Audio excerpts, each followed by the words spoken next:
Assalamualaikum warahmatullahi wabarakatuh. Alhamdulillahirabbil alamin wal aqibatu lil muttaqin wala udwana illa 'alal zalimin. Asyhadu an la ilaha illallah wahdahu la syarikalah wa asyhadu anna Muhammadan 'abduhu wa rasuluh la nabiyya ba'dah. Allahumma shalli wa sallim ala sayyidina wa habibina wa maulana Muhammad wa ala alihi wa sahbihi ajma'in, amma ba'du. Para jamaah hadirin hadirat rahimakumullah. Alhamdulillah, puja dan puji syukur kita panjatkan kepada Allah Subhanahu wa taala yang telah banyak sekali memberikan nikmat karunia kepada kita, dan khususnya nikmat hidayah, nikmat kemudahan untuk melaksanakan amal-amal kebaikan. Mudah-mudahan seluruh amal kita diterima oleh Allah Subhanahu wa taala. Amin ya rabbal alamin. Pada kesempatan ini mari kita lanjutkan pembahasan tentang tazkiyatun nafas.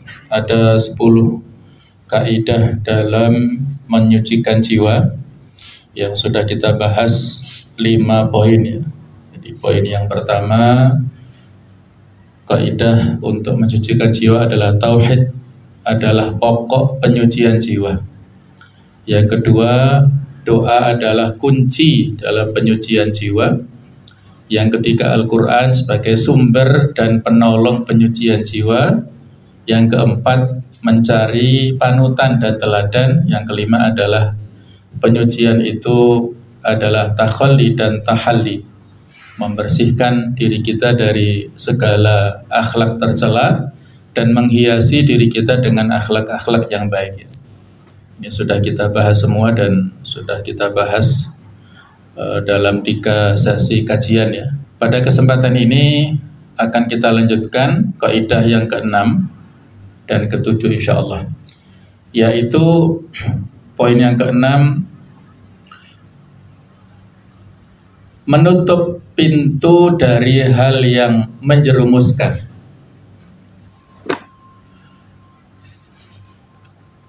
Jamaah sekalian, kita dalam hidup ini ada banyak sekali tantangan dan rintangan ya. Oleh karena itu kita wajib istiqomah untuk menempuh as-sirat al-mustaqim ya, jalan yang lurus, yaitu jalan Islam. Allah Subhanahu wa taala berfirman di surah Al-An'am ayat ke-153 ya. Wa anna hadza sirati mustaqimah, dan sungguh ini adalah jalanku yang lurus. Fattabi'uhu, maka ikutlah jalan itu. Wala tattabi'u subula, jangan kamu mengikuti jalan-jalan yang lain. Fatafarraqu bikum an sabilih, yang akan membelokkan kamu dari jalan Allah Subhanahu wa taala. Itulah perintah Allah kepada kamu semua, semoga kamu menjadi orang yang bertakwa. Jadi di dalam ayat ini Allah memberikan gambaran ya, perintah kepada kita untuk mengikuti jalan yang lurus seperti doa-doa yang kita ucapkan di surah Al-Fatihah, ihdinas siratal mustaqim. Kita diperintah untuk berdoa memohon kepada Allah supaya ditunjukkan jalan yang lurus. Karena kalau kita mengikuti jalan-jalan lain maka akan tersesat ya. Ada sebuah gambaran dalam hadis riwayat daripada Imam Ahmad ya. Nabi SAW bersabda yang artinya bahwasanya Allah Subhanahu wa taala memberikan perumpamaan berupa jalan yang lurus.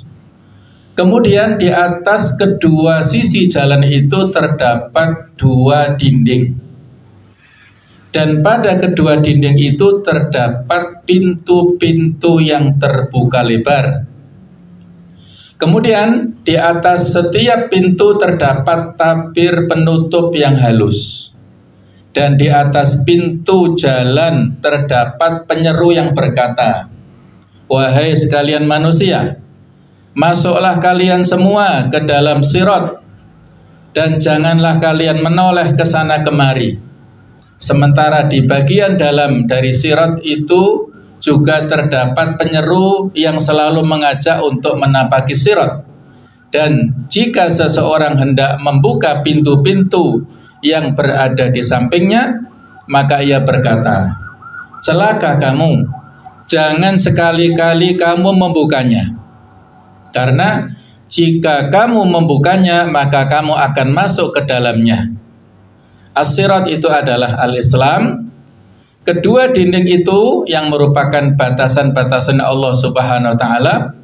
Sementara pintu-pintu yang terbuka adalah hal-hal yang diharamkan oleh Allah Subhanahu wa taala. Dan adapun penyeru di depan sirat itu adalah kitabullah atau Al-Qur'an. Sedangkan penyeru dari atas sirat adalah penasihat Allah, yaitu naluri fitrah yang terdapat pada setiap kalbu seorang mukmin. Inilah ilustrasi gambaran yang begitu detail dari Nabi kita Muhammad SAW ya, memberikan gambaran kepada kita untuk hati-hati dalam kehidupan ini. Ibarat kita berjalan dalam sebuah perjalanan ya, jalannya lurus tetapi kanan kiri banyak sekali perangkap-perangkapnya. Banyak sekali rayuan-rayuannya yang harus kita waspadai ya. Digambarkan di sini, kalau kita membuka pintu kanan kiri maka akan terjebak pada rayuan-rayuan tersebut, mengikuti jalan-jalan yang sesat akhirnya ya.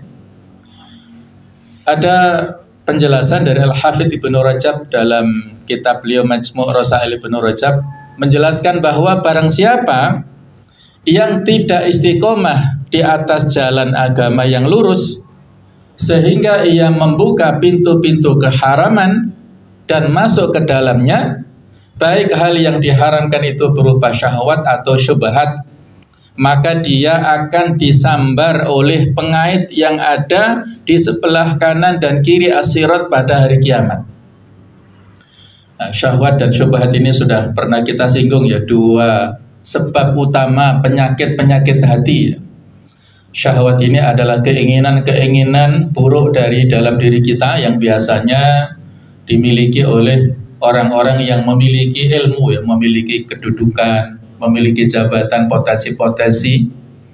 Yang kalau pada zaman dahulu syahwat ini menimpa pada kaum Yahudi dari kalangan ahlu kitab. Mereka punya ilmunya tetapi tidak melaksanakan hukum-hukumnya, maka mereka disebut al-maghdub alaihim, orang-orang yang dibenci oleh Allah Ta'ala. Sedangkan syubhat itu adalah keraguan-raguan ya. Biasanya menimpa pada orang-orang yang tidak punya ilmu, yang dulu menimpa pada orang-orang Nasrani. Mereka tidak punya ilmu sehingga tersesat, yang disebut dengan ad-dhalin, orang-orang yang sesat itu.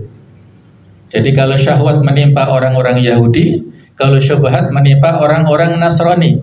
Dan ini juga menimpa kepada kita kaum muslimin.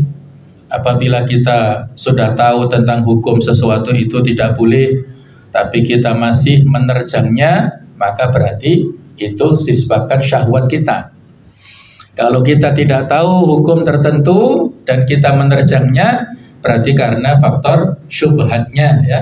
Jadi dua-duanya ini harus kita terapi ya. Dulu pernah kita bahas secara lebih detail ya. Kemudian Ibnu Qayyim al-Jauziyah dalam kitab Bada'iul Fawaid menyampaikan atau menjelaskan bahwasanya wa aktsaru al-ma'asi innama tawalladaha min fudulil kalam wan nadhar. Mayoritas kemaksiatan itu semata-mata disebabkan sikap berlebihan dalam berbicara dan memandang. Wa huwa awsa'u madakhili syaitan. Keduanya adalah pintu masuk syaitan yang paling luas. Fa inna jarihataihima la yamallani wala yas'amani. Karena mulut dan mata ini dua anggota tubuh yang jarang lelah dan bosan ya. Dua anggota tubuh yaitu mulut kita dan juga mata ini, dua lubang yang ada di wajah kita ini tidak terkontrol ya. Keduanya kalau kita turuti, kemauan-kemauannya ini akan menyebabkan seorang melakukan segala macam bentuk kemaksiatan ya. Dengan mulutnya, dengan lisannya seseorang akan bisa berkata-kata segala sesuatu yang tidak ada manfaatnya, bahkan menjurus kepada dosa. di sana ada ghibah, ataupun ada namimah, adu domba, ada berkata-kata yang bohong, ada semuanya ya, provokasi dan sebagainya, itu merupakan fudulul kalam, pembicaraan yang berlebihan. Kemudian nazar ataupun penglihatan dari mata kita, kalau tidak terkontrol maka itu akan menyebabkan kemaksiatan dilakukan. Kemudian Syekh Abdurrahman As-Sa'di rahimahullah menjelaskan ketika menafsiri surah Al-An'am tadi, fa inna man hafidha farjahu wa basarahu tahura minal khubutsil ladzi yatatannasu bihi ahlul fawahish. Siapa yang menjaga kemaluan dan penglihatan, dirinya akan tersucikan dari berbagai kotoran yang menodai pelaku kemaksiatan. Wa zakat a'maluhu, amalannya murni karena meninggalkan bisa babi tarkil muhram atau muharram ya. Jadi disebabkan karena dia meninggalkan hal-hal yang haram. Alladzi tatma'u ilaihi nafsu wa tatu ilaihi, yang mana menjadi kecondongan dan keinginan jiwa manusia. Faman taraka syai'an lillahi awadahu Allahu khairan minhu. Barang siapa yang mengganti dengan sesuatu, barang siapa yang meninggalkan sesuatu karena Allah, maka orang itu akan diganti dengan sesuatu yang lebih baik dari yang ditinggalkan itu ya.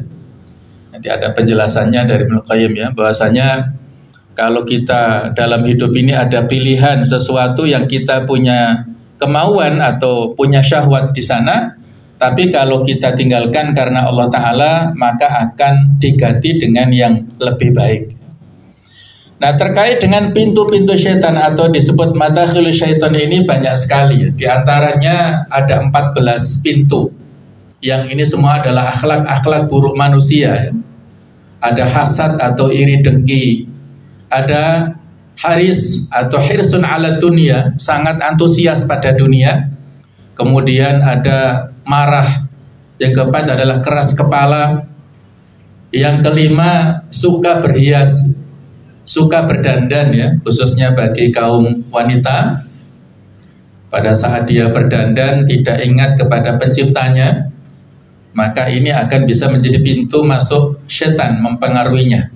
Yang keenam adalah kenyang yang berlebihan, kemudian tamak pada orang lain, mengharapkan apa yang didapatkan oleh orang lain berupa kenikmatan ataupun mungkin berupa jabatan, rizki dan lain-lain yang dimiliki orang lain, dia termotivasi untuk mendapatkan itu. Yang kedelapan adalah terburu-buru atau isti'jal ya, terburu-buru. Kemudian yang kesembilan tidak klarifikasi, tidak tabayun. Dia dalam segala sesuatu tidak bertanya lebih dulu tapi sudah memvonis. Yang ke-10 suka pada harta, kedudukan dan penampilan. Yang ke-11 membawa orang awam pada fanatisme. Yang ke-12 berburuk sangka pada sesama muslim. Yang ke-13 tidak mengasihi mereka. Yang ke-14 mencari-cari kesalahan mereka. Ini diantara sifat-sifat buruk yang menjadi pintu masuknya setan, sehingga mempengaruhi diri kita ya. Maka harus kita waspadai ya. Ibnu Qudamah memberikan gambaran, orang ini ya, kita semua ini diibaratkan seperti menjaga benteng. Benteng ini kan tertutup ya, tetapi ada pintunya, ada jendelanya. Sewaktu-waktu ada musuh yang datang yang mengepung benteng ini dan akan memasuki pintu ataupun jendela yang tidak dijaga.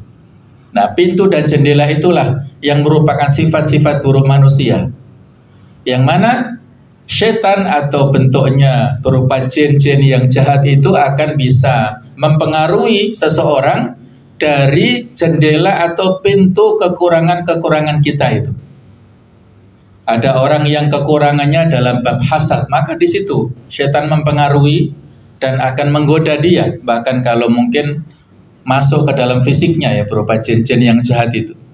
Ada orang yang suka marah, ada orang kesurupan karena dia marahnya berlebihan, maka jin masuk ke dalam fisiknya dan sampai kesurupan, tidak bisa terkendali itu ya. Jadi karena faktor marahnya berlebihan. Nah, inilah sifat-sifat buruk yang harus kita waspadai.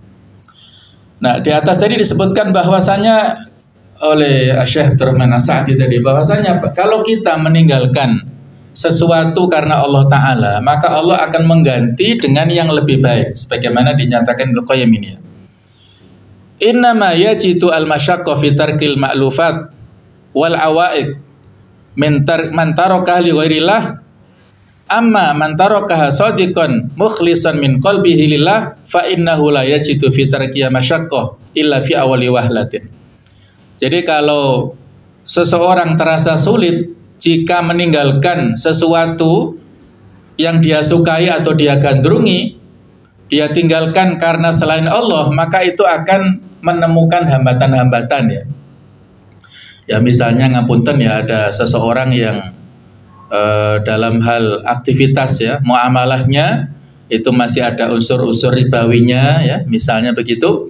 Kemudian dia meninggalkan tidak untuk lillah, tidak untuk Allah Ta'ala, maka ada hambatan-hambatan dalam proses hijrahnya menuju maisha yang halal itu. Ada hambatan-hambatan. Tapi kalau amma man taraka shadiqan mukhlishan lillah, kalau dia jujur dan ikhlas dari dalam hatinya meninggalkan karena Allah Ta'ala, maka tidak akan terasa berat untuk meninggalkan hal tadi. Yang terasa sulit cuma di awalnya saja sebagai ujian, apakah hal tersebut sanggup untuk ditinggalkan, apakah meninggalkan hal itu jujur ataukah dusta. Jika ia terus bersabar dengan menahan kesulitan yang hanya sedikit, maka ia akan memperoleh kelezatan. Ibnu Sirin pernah berkata bahwa ia mendengar Syuraih bersumpah dengan nama Allah, hamba yang meninggalkan sesuatu karena Allah, maka ia akan meraih apa yang pernah luput darinya. Dulu pernah ada pada zaman Nabi Sallallahu Alaihi Wasallam ya, seorang sahabat yang datang kepada beliau dan minta nasihat. Ya Rasulullah, berikanlah nasihat kepadaku, singkat, padat, dan tepat ya. Beliau akhirnya menyampaikan kepada pemuda ini supaya tidak berbohong ya. La takdzib, jangan berbohong. Ini kan nasihat yang singkat ya. Kemudian pemuda ini meninggalkan Rasulullah dan Allah menguji kepada orang ini, kepada pemuda ini pada malam harinya. Dia berjalan-jalan, yang namanya pemuda ya. Dia berjalan-jalan pada malam hari dan menemukan sebuah rumah yang sangat mewah, terbuka pintunya. Di dalamnya dia tengok ada perhiasan yang mewah-mewah. Bahkan ya, dia penasaran melihat pintu kamar terbuka dan di dalamnya ada pemilik rumah, seorang wanita yang cantik jelita, kaya raya. Maka batin dari pemuda ini bergejolak ya. Sebagai pemuda, sebagai seorang pemuda yang wajar, apakah dia mengambil barang-barang itu ataukah dia tinggalkan? Apakah dia melakukan hal-hal yang tidak senonoh atau dia tinggalkan? Dia bergejolak. Kalau dia ambil, kemudian besok paginya ketemu dengan Rasul, bagaimana yang harus dia jawab? Kalau dia jawab jujur akan dihukum. Kalau dia jawab dusta, dia telah mengingkari wasiat Rasulullah tadi. Tadi siang dia diberikan wasiat jangan berbohong. Maka fitrahnya, batin kebaikannya, ketakwaannya dominan dan akhirnya dia tinggalkan peluang itu ya, dia tinggalkan dan dia beristighfar dan meninggalkan. Kemudian besok paginya Rasulullah didatangi oleh seorang wanita yang ternyata wanita itu adalah pemilik rumah ini dan ingin minta kepada Rasulullah supaya dinikahkan. Jadi wanita ini minta pada Rasulullah untuk dinikahkan dengan seorang laki-laki dan Nabi nggak tahu siapa yang cocok untuk wanita ini ya. Kemudian beberapa saat berikutnya datanglah pemuda itu ya dan ditanya, apa yang kamu lakukan tadi malam? Nah, disampaikan ceritanya begini begitu. Nah, maka kebetulan karena sekarang ini ada wanita yang ingin dinikahi dan kamu masih bujangan, maukah kamu aku nikahkan dengan wanita ini? Maka dia kaget luar biasa ya. Bukankah wanita ini pemilik rumah yang tadi malam pintu kamarnya terbuka? betul ternyata ya, dan akhirnya pemuda ini menikah dengan wanita itu, maka tepatlah apa yang telah dia pilih, kejujuran itu ya, dia tidak berbohong, dan akhirnya pada saat dia meninggalkan sesuatu yang haram, maka Allah Ta'ala menggantinya dengan sesuatu yang halal. Yang sebelumnya tadi malam rumah itu haram, dia ganggu, dia ambil barang-barangnya, hukumnya haram. Yang wanita itu dia haram kalau dia berbuat tidak senonoh kepadanya, tapi sekarang pada saat dia punya kesabaran untuk menghindari hal-hal yang haram itu, maka dia diberikan nikmat ganti oleh Allah Ta'ala dengan yang halal. Rumahnya menjadi dia bisa menempatinya, dan wanita itu menjadi istri sahnya yang dia bisa berinteraksi dengannya. Itulah ya. Jadi ini pelajaran yang bisa panjenengan korelasikan ya dengan tugas-tugas panjenengan di kantor-kantor ini, yang saya kira godaan-godaan ataupun rayuan-rayuan dan jebakan-jebakan juga tidak sedikit ya. Jadi kalau kita bisa istiqomah dalam kebaikan, kita berkomitmen untuk melakukan segala sesuatu yang legal, yang syar'i ataupun yang halal, maka insya Allah akan memberikan ganti rizki yang halal, yang thayyib, yang baik ya, apabila kita menghindari hal-hal yang haram ataukah hal yang syubhat itu ya. Baik, ini poin yang pertama terkait dengan kaidah yang keenam, yaitu menutup pintu dari hal-hal yang menjerumuskan. Yang ketujuh adalah mengingat mati dan perjumpaan dengan Allah Subhanahu wa Ta'ala. Jadi pentingnya kita untuk zikrul maut ya, sebagaimana pesan Nabi sallallahu alaihi wasallam, beliau memberikan pesan kepada para sahabat, aktsiru dzikra hadimil ladzat, perbanyaklah kalian mengingat pemutus kelezatan, yaitu al-maut ya. Al-maut adalah pemutus kelezatan ya. Orang yang biasa dalam kenyamanan, makan enak, tidur nyaman, berkeluarga begitu-begitu, tapi kalau dia meninggal dunia, maka semua yang dia nikmati itu menjadi terputus, menjadi hilang ya, dan dia kembali ke Allah Ta'ala, menuju ke alam barzakh, alam persinggahan, menuju ke alam akhirat nanti itu. Oleh karena itulah kita diingatkan ya, dalam beberapa versi riwayat Nabi sallallahu alaihi wasallam memberikan standar ya, kecerdasan bagi setiap muslim itu. Al-qayyisu man dana nafsahu wa amila lima ba'dal maut. Orang yang cerdas dalam pandangan Islam adalah orang yang sanggup mengendalikan dirinya dan beramal sesudah kematian. Wal ajiz man atba'a nafsahu hawaha. Dan orang yang lemah, orang yang mengikutkan jiwanya pada hawa nafsunya, pada kemauannya. Wa tamanna 'alallahil amani, dan dia berangan-angan panjang kepada Allah Ta'ala. Jadi orang yang cerdas ini disebutkan di sini keterangannya, al-qayyis adalah al-aqil, orang yang berakal, yang cerdas. Kemudian mandana nafsu adalah hasabah, yang mampu untuk mengendalikan, mengevaluasi dirinya, bermuhasabah. Kemudian orang yang berangan-angan itu adalah orang yang meninggalkan ketaatan dan mengikuti hawa nafsunya, dan dia roja atau harapannya kepada Allah terlalu berlebihan ya. Meninggalkan tentang taubat ya, tidak bertobat segera. Nah, diriwayatkan dalam hadis yang lain, Ibnu Umar berkata, suatu hari aku duduk bersama Rasulullah, tiba-tiba datang seorang laki-laki dari kalangan Ansor. Kemudian ia mengucapkan salam kepada beliau dan bertanya, wahai Rasulullah, ya Rasulullah, ayyul mu'minina afdal? Wahai Rasulullah, orang mukmin manakah yang paling utama? Maka kata beliau, ahsanuhum khuluqah, orang yang paling baik akhlaknya. Maka ditanya lagi, fa ayyul mu'minin aqyas? Orang mukmin manakah yang paling cerdas? Maka kata beliau, aktsaruhum lil mauti dzikron, orang yang paling banyak, yang paling sering mengingat kematian. Wa ahsanuhum lima ba'dahu isti'dadan, dan yang paling baik persiapannya menghadapi kehidupan setelah mati.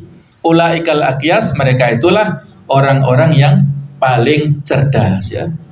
Nah, inilah orang-orang mukmin cerdas, karena pada hakikatnya kehidupan kita di dunia sebentar saja, sementara. Berapapun usia kita sangat sebentar. Jabatan yang kita dapatkan juga sebentar saja. bersabar dalam kehidupan yang sebentar untuk kehidupan yang abadi, itulah orang yang cerdas ya. Seperti pada saat kita dalam perjalanan dari Malang ke Jakarta misalnya, kita melewati rest area di pinggir jalan, sebentar saja kita mampir ya, tidak perlu berlama-lama. Kalau kita lama-lama nggak sampai tujuan. Apapun yang kita dapatkan di perjalanan tujuannya untuk kehidupan akhir tujuannya, yaitu di kampung akhirat, itu adalah kampung halaman kita. Orang yang merantau pada saat bekerja di sana mendapatkan pendapatan, ditabung, diinvestasikan untuk kehidupan sesudah pulang ke kampung halaman. Nah, kampung halaman kita adalah kampung akhirat ya, bukan dunia ini. Maka ada kisah yang bagus dari Ad-Daqqaq ya, beliau menyampaikan pesannya ya, orang yang ingat mati itu akan mendapatkan 3 keuntungan. Man aktsara dzikrul mauti ukrima bi thalathati asya. Orang yang ingat mati itu akan diberikan kemuliaan dengan 3 perkara. Yaitu yang pertama ta'jilu taubah. Dia segera bertaubat ya, tidak menunggu lama. Segera. Kalau dia khilaf, bersalah, maka segera bertaubat, beristighfar. Yang kedua wa qana'atul qalbi. Dia hatinya merasa cukup ya, memiliki sifat qanaah. Kalaupun dia melihat orang lain mungkin lebih tinggi pangkatnya, lebih banyak hartanya, dia merasa santai saja, tenang saja. Qanaah dengan apa yang dia dapatkan, karena sesungguhnya kehidupan di dunia ini tidak lama. Orang menikmati apa yang didapatkan ini tidak lama, sebentar saja. Dan dia akan lebih banyak mempertanggungjawabkan apa yang dia dapatkan. Yang ketiga adalah wanasyatil ibadah. Dia semangat dalam beribadah. Karena dia tidak lama hidup di dunia, hanya sebentar, maka dia harus semangat beribadah. Apakah ibadah dalam bentuk sholat, ibadah-ibadah mahdhah, ataukah ibadah yang lainnya, dia semangat untuk mendapatkan pahala. Kebalikannya, waman nasiyahu uqiba bi thalathin. Orang yang lupa terhadap kematian dihukum dengan 3 perkara ini. Yang pertama taswifut taubah, menunda-nunda taubat ya. Seolah-olah dia merasa muda, dia merasa sehat, dia merasa masih banyak waktu longgar, padahal yang namanya kematian tidak ada notifikasi ya, tidak ada informasi sebelumnya. Orang yang akan meninggal itu tidak punya perasaan macam-macam, sehingga kadang-kadang dia melakukan segala sesuatu sesuai dengan kebiasaannya. Ada orang yang ngapunten ya, nyanyi-nyanyi, kemudian dia semangat luar biasa, duduk ternyata meninggal dunia. Ada yang melakukan kemaksiatan lebih berat lagi, dia meninggal dunia. Nah itulah yamutul insanu ala ma'asya'alai. Seseorang itu dimatikan sesuai kebiasaan hidupnya. Kalau kebiasaannya baik, insya Allah kematiannya husnul khotimah. Tapi kalau kebiasaannya buruk, maka kematiannya menjadi su'ul khotimah. Jadi tidak menunda-nunda taubat. Yang kedua adalah yaitu watar kuridho bil kafaf. Orang yang lupa pada mati itu tidak merasa cukup, tidak memiliki sifat qanaah tadi. Karena yang dilihat itu adalah yang lebih standarnya lebih tinggi ya dalam hal dunia, sehingga dia tidak bersyukur. Kemudian yang terakhir at-takasul fil ibadah. Dia bermalas-malasan dalam ibadah karena merasa masih muda, masih usianya panjang ya, padahal tidak ada jaminan ya. Usia ini tidak bisa menjadi jaminan. Yang muda yang lebih dulu meninggal juga banyak. Banyak usia-usia remaja ya yang gagal ginjal, yang bahkan sampai meninggal dunia tidak lama kemudian. Ada yang sakit jantung. Itu usianya masih muda. Sementara bapaknya atau mungkin kakeknya masih sehat-sehat karena pola hidupnya yang lebih terjaga ya. Ada pesan dari Hatim Al-Asam, musibatuddin a'dhamu min musibatid dunya. Musibah agama lebih berat daripada musibah dunia. Walaqad matat fi binti fa'azani aktsar min 10,000 ya. Saya pernah ditinggal wafat oleh salah seorang putri ya, sehingga dikunjungi, diberikan ucapan bela sungkawa oleh puluhan ribu teman-temannya. Wafatatni sholatul jamaati falam ya'izani ahadun. Sementara saya terlewat dari sholat jamaah, tidak ada seorang pun yang mengucapkan bela sungkawa. Inilah realita dalam kehidupan ya.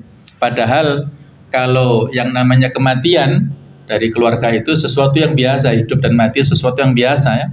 tapi diberikan ucapan bela sungkawa oleh puluhan ribu. Tapi kalau kita mendapatkan musibah dalam hal agama, terlewat dari sholat jamaah, tidak ada udzur, bahkan terlewat daripada sholat wajibnya, tidak ada udzur, itu tidak ada yang memberikan bela sungkawa, yang mereka biasa-biasa saja. Itulah kebiasaan di dalam kehidupan kita, standarnya adalah standar duniawi. Ini yang terakhir ya, dalam bab tentang masalah mengingat kematian, bagaimana kita supaya bersiap menjemput kematian ini. Yang pertama adalah sedih karena akhirat ya. Jadi ukuran gembira dan sedih itu adalah ukuran akhirat. Kalau kita terlewat tadi contohnya, kalau kita terlewat untuk melakukan kebaikan ataupun ibadah, itu seharusnya kita bersedih ya. Sebagaimana Umar bin Khattab saat dulu ketika sibuk mengurus kebun kurmanya, kemudian pulang, ternyata di Masjid Nabawi sudah bubar sholat jamaah asarnya. Maka betapa menyesalnya Umar bin Khattab saat itu dan melakukan mu'aqobah atau sanksi kepada dirinya. Gara-gara kebun kurmanya saya tidak sholat jamaah asar, maka lillahi ta'ala diwakafkan kebun kurmanya fisabilillah sebagai bentuk mu'aqobah. Itulah ya contoh kesedihannya atau diganti dengan perbuatan-perbuatan yang baik ya. Jadi dia menyesal melakukan hal-hal yang buruk, kemudian dia ganti dengan hal yang baik. Itulah sedih karena akhirat, urusan akhirat. Kita terlambat sholat berjamaah sedih, bahkan kita tidak puasa misalnya, kalau puasa yang wajib pasti ya, kalau puasa sunnah banyak sekali peluangnya. Biasanya setahun sekali ada puasa Arafah, kita yang lewat karena ada udzur kita sedih. Puasa Asyura misalnya kita sedih. Itulah ya. Tapi kalau soal-soal dunia yang kaitannya dengan materi, pasti itu sudah ditentukan oleh Ta'ala rizki. Kalau memang rizki kita akan kita dapatkan, kalau bukan rizki kita juga tidak mungkin kita dapatkan. Yang kedua, selalu mengadakan muhasabah, evaluasi diri. Dulu pernah ada seorang ulama, untuk melembutkan hatinya, ulama ini punya ya semacam replika ya, tiruan liang lahat di belakang rumah. Kalau beliau saat kondisi hatinya keras dengan dunia ya, kesibukan dunianya telah melupakannya, maka malam-malam dia ke belakang rumah dan masuk ke liang lahat yang tiruan tersebut. Dia masuk ke situ, ditutup, dan dia bermuhasabah semalaman, membayangkan bagaimana seandainya di alam barzakh dia sendirian, ditanya oleh malaikat mungkar nakir apakah bisa menjawab ataukah tidak. Maka dia bermuhasabah semalaman, dan pada dini harinya, pada pagi harinya dia keluar dengan hati yang lebih kuat imannya ya. Dia tersentuh dan lebih kuat imannya, dan dia lebih bersemangat untuk melakukan ibadah-ibadah. Itulah contoh muhasabah ya. Bisa kita tiru, bisa juga dengan faktor yang lain, silahkan. Yang penting ada sarana untuk muhasabah. Yang ketiga, selalu beramal untuk akhirat. Orientasinya adalah lillahi ta'ala. Walaupun urusan dunia, kalau itu kita niatkan lillahi ta'ala, maka itu akan ada pahalanya. Semua amal-amal kita itu akan berdampak sesuai dengan niat kita masing-masing. Maka mari kita tata niat untuk lillahi ta'ala, untuk akhirat. Kemudian yang keempat, dia terenyuh melihat pemandangan kematian ya. Kita bisa mengukur iman kita atau hati kita sedang bagus atau tidak itu pada saat kita mendengar berita kematian. Kalau kita biasa-biasa saja, maka berarti iman kita sedang turun ya. Tapi kalau kita tersentuh, ya Allah, orang ini Masya Allah luar biasa ya, usianya juga masih muda begini begitu, kita tersentuh, apalagi kita ikut takziah, kita ikut mensolatinya, ikut mengantarkan ke kuburan ya, kemudian kita punya tersentuh hati kita, maka berarti iman kita sedang naik ya. Tapi kalau kita biasa-biasa saja, berarti ada masalah di dalam hati kita. Nah inilah ya kita pentingnya untuk melakukan hal-hal yang seperti itu ya. Saat-saat tertentu kita sempatkan untuk ziarah kubur ataupun berkunjung kepada orang-orang sakit di rumah sakit ya, apalagi di IGD banyak sekali orang-orang yang dalam kondisi sakit, Nah, itu bisa melembutkan hati kita ya, supaya mengingatkan kita kepada kematian. Yang terakhir adalah berdoa minta ketegaran kepada Allah Ta'ala. Ya, doa-doa yang sudah pernah kita pelajari, ya muqallibal qulub tsabit qalbi ala dinik boleh. Kemudian juga Allahumma inna nas'aluka husnal khatimah, ya Allah saya mohon kepadamu untuk kehidupan akhir yang baik, wa na'udzubika min su'il khatimah, supaya dijauhkan dari su'il khatimah, kehidupan akhir yang buruk. Boleh. Kita juga bisa berdoa dengan doa-doa yang lainnya, ya misalnya Allahumma ja'al khaira amalina awakhira, ya Allah jadikanlah akhir umur kita yang paling akhir, kemudian wa khairu amalina khawatimah, amal kita yang paling akhir itulah yang terbaik, wa khairu ayyamina yaumal qakafi, dan hari terbaik adalah hari pertemuanku dengan. Jadi yang penting doa-doa kebaikan, insyaallah apabila kita sungguh-sungguh berdoa dalam kebaikan, kita akan diwafatkan dalam keadaan husnul khatimah. Yang terakhir ada sebuah kisah ya, yang pernah terjadi, kisah nyata. Jadi ada seorang alim di Maroko yang pada suatu malam bermimpi bertemu dengan Rasulullah SAW. Maka orang ini tertekun pada pagi harinya, karena di dalam pesan mimpinya itu dikatakan, wahai fulan, kamu hendaklah pergi ke Mekah sana. Di pelosok Mekah itu ada seorang fulan bin fulan bin fulan yang dia itu ahlul jannah, penghuni surga. Tanyalah kepada dia apa rahasianya supaya kamu dapat pelajaran. Pada malam berikutnya mimpinya seperti itu, pada malam ketiga pesannya sama. 3 malam berturut-turut bermimpi dengan pesan yang sama. Akhirnya dia bersiap-siap untuk melaksanakan umroh sekalian ya ke Mekah. Dan sesampai di sana, sesudah prosesi umroh selesai, tahallul selesai, dia bersiap-siap dan bertanya kepada orang-orang di sekitar sana ya. Ada 3 kata, fulan bin fulan bin fulan. Agak susah mencarinya dan akhirnya ketemu di pelosok kota Mekah ini, di luar kota. Maka yang sebelumnya dia bayangkan orang ini punya performa yang meyakinkan, ternyata orangnya biasa-biasa saja ya. Dia sapa, wahai fulan, saya jauh datang dari Maroko, bertemu dengan Rasulullah dalam mimpi dan memberi pesan begini-begini, apakah ini panjenengan? Kata dia, mungkin kamu salah orang ya, saya tidak sebaik yang kamu kira. Tapi orang ini tetap mendesak, saya yakin kamulah orangnya. Didesak begitu terus dan dia bertanya, wahai fulan, kira-kira amal kebaikan apa yang menjadi andalanmu sehingga kamu mendapat berita gembira surga itu? Dia katakan dengan tawaduknya, ya saya tidak punya amal-amal yang istimewa. Hanya saja saya punya tetangga, satu keluarga, yang mana keluarga ini pada saat itu ditinggal wafat oleh kepala rumah tangganya. Jadi suami ibu ini meninggal dunia, punya anak-anak yang masih kecil. Nah sejak saat itulah saya membagi ma'isyah, pendapatan saya itu separuh untuk keluarga saya, separuh untuk orang ini, untuk keluarganya. Terus sampai sekarang. Ya barangkali itulah ya yang bisa dijadikan amal unggulan. Akhirnya orang ini dari Maroko memberikan tawaran, saya ajak kamu untuk ke Masjidil Haram sekarang ya. Dia gembira ya, mungkin dia tidak punya uang untuk naik taksi atau naik kendaraan dari pelosok Mekah menuju ke pusat kota ini ya. Akhirnya dia bersiap-siap dengan pakaian yang terbaik, dan pada saat dia masuk Masjidil Haram, dia berada di pelataran Ka'bah menangis. Dia sholat sambil menangis dan menyesal, ya Allah, kenapa ya baru kali itu dia mengunjungi, mungkin sudah lama ya dia tidak mengunjungi ya, karena ada kesibukan, karena mungkin ada kekurangan rezeki tadi ya. Pada saat dia sholat dan saat dia sujud, ternyata dia diwafatkan oleh Allah Subhanahu wa Ta'ala. Masya Allah ya. Jadi pada saat itu dia meninggalnya di tempat yang mulia dan dia sedang melakukan aktivitas yang mulia pada saat dia sholat dan dalam kondisi sujud kepada Allah Ta'ala, diwafatkan oleh Allah Subhanahu wa Ta'ala. Itu contoh ya, kematian yang indah, kematian yang betul-betul istimewa. Bagaimana bisa didapatkan? Ya dengan cara-cara seperti ini.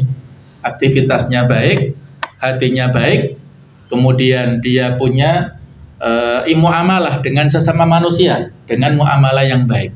Nah itulah, mudah-mudahan kita semuanya diwafatkan dalam keadaan yang husnul khotimah, dan mudah-mudahan kita dikumpulkan di surganya Allah Subhanahu wa Ta'ala. Demikianlah pembahasan kita untuk kali ini. Masih ada 8 poin lagi, mudah-mudahan ada umur panjang ya, sehingga bisa kita teruskan di kesempatan yang lainnya. Kita akhiri dengan doa penutup majelis. Subhanakallahumma bihamdik asyhadu an la ilaha illa anta astaghfiruka wa atubu ilaik. Wassalamualaikum warahmatullahi wabarakatuh.